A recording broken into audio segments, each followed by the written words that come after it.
Hello and welcome back to the channel. Now today, as promised, I'm going to be looking at the 1964 United Artists version of A Hard Day's Night.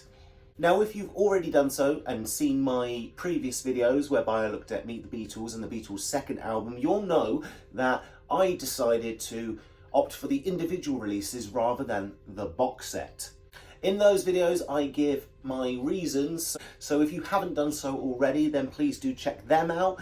I will leave the link to those in the description below. Of course, if you could like this video as well, if you could subscribe to my channel, that would be even better and much appreciated. Now, before I actually get on to reviewing A Hard Day's Night, United Artists, I wanted to make a slight point about something else that's been kind of bugging me, but in a good way, and that is that the box set is an odd one, really. So it's the 1964 mono Beatle Capitol albums. Although they aren't all Capitol albums, we've got a United Artists album here, and I'll explain a little bit more about that in a minute. But so that's one kind of disparity with that title in itself. We've also got, which I'm going to come to reviewing later on, we've also got the early Beatles, which was in fact a 1965 release. So whoever actually decided to title this box set certainly had their way with artistic license.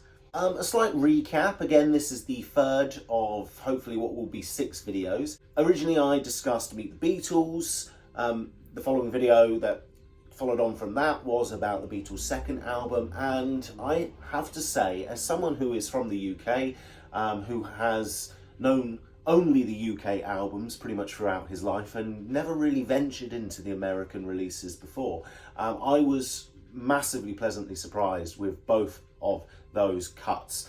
In particular, the Beatles' second album I thought was just absolutely genius, to the point where I started to think that actually they were, both those albums, Meet the Beatles' second album, were perhaps better than Please Please Me and With the Beatles. I enjoyed them more. There was something live and refreshing about the sound quality of those takes. Now, I know that on all of these records, so to speak, a lot of the numbers that we're hearing are kind of stereo fold down mono mixes, but the added use of reverb and, you know, on occasion a little bit of distortion as well, sometimes I feel makes everything sound more alive and upbeat.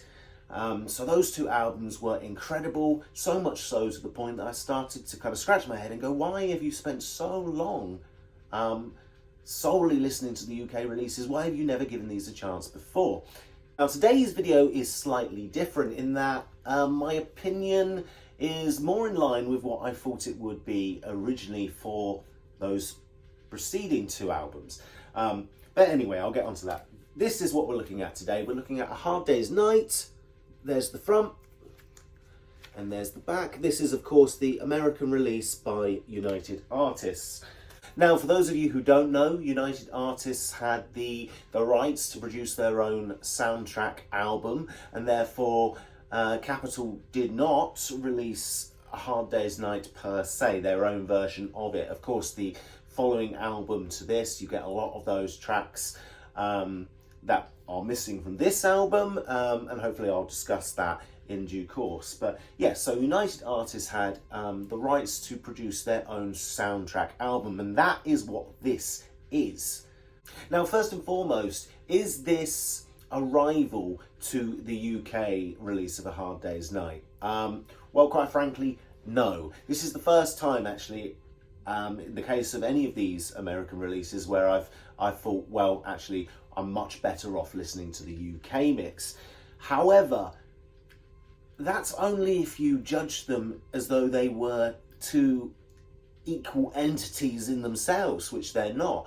A Hard Day's Night is clearly a rock and roll album, the UK release, and this, the United Artists pressing, is clearly a film soundtrack, and for what it sets out to do, what it pretends to be, what it is, it does very well. It is a soundtrack to the film. And another couple of plus points or things to consider is, one, you get some lovely artwork on the outside of the jacket, so that's certainly worthy of adding to your collection for that purpose alone. On top of that, you get a nice sounding mix. All these mixes sound very good, although this is quieter than the UK release. Slightly muddier in places as well, but I'll get onto that in a little while. And also you do get some slightly different takes. So in this case, in the case of this album, you get a extended version of John Lennon's I'll Cry Instead, which has an extra verse or a repeated verse, which to my ears was very, very odd, and certainly something worth adding to the collection. It was definitely something that I wanted to own. So for those reasons, this is certainly a record worth obtaining. But that's not to say that this release doesn't have its problems too. Now, one thing I've noticed with all of these releases so far is that the B-side does seem to be considerably quieter than the A-side. Now, that's not really a problem to my ears. You just bung up the volume a little bit more. All these records have been cut hot, but in the case of this particular release, it sounds a little bit too muddy for my ears. What I mean by that is it just sounds, there's less clarity with treble, there's less clarity with the bass, even though it's massively increased within the mix in terms of its volume. It just all sounds a little bit sultry, if you know what I mean, which is kind of an odd thing. Also, the kind of placement of tracks on this album I find kind of bizarre. They're not necessarily in order of how they appear in the film, and sometimes you have, say, 4 Beatles numbers, 1 instrumental, another 3 Beatles numbers and an instrumental, and it's just very strange the way that's kind of made up. When I first received this, I looked at it as though it was America's version of Our Yellow Submarine. Now, I know Yellow Submarine is available everywhere, but that album made sense to me. You had the Beatles tracks on one side, you had instrumentals on the other, making it very easy as to what you could kind of choose to listen to one day and choose to listen to another. Now, I don't particularly listen to that album really ever, and the reason why I felt they were so similar is that on the Yellow Submarine album, you have one outstanding instrumental track being Pepperland, and that's one I would listen to again.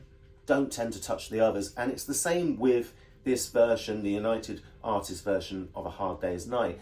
The instrumentals are all, they're nice, but they're not something you're really going to want to come back to, with the exception, of course, of Ringo's theme or This Boy. It's just an instrumental of This Boy, which sounds absolutely incredible. But again, it's sandwiched in a peculiar way between various other tracks that don't seem to be in any cohesive order. So this is an odd listen and a muddy listen, but certainly one that is worth having within your kind of Beatles collection. So, final thoughts on United Artists, A Hard Day's Night. It's a good record, and I'm very, very pleased and grateful to own it. But it's not something that I'm going to be listening to very often. I do find the track listing, the track choices, in terms of their order, a little bit suspect, a little bit odd, and not really, I don't find it very enjoyable to listen to. I also think the mix lacks any kind of depth or clarity that we're used to, and ultimately I feel that this album had a tough task in that it's always going to be looked at and compared against the UK release, and the UK release is just so fabulous, it's beyond words. A Hard Day's Night, for example, for me is like in my top 3 Beatle records ever. So, in that respect, it can't ever compete. But it's certainly something worth having, and something I'm very proud to have in the collection. So it's not Meet the Beatles. It's not the Beatles' second album. In fact, this is my least favourite of the American capital United Artists albums that I've managed to kind of pick up thus far.